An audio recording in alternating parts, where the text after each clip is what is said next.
Hi everyone, Michael from Bullion Now, bullionnow.com.au.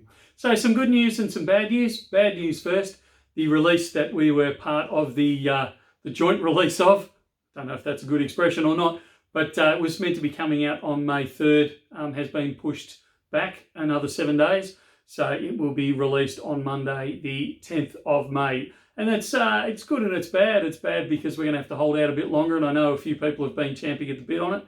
It's good because it's well worth the wait. The design is fantastic. So really looking forward to releasing that one. But that won't be until the 10th of May.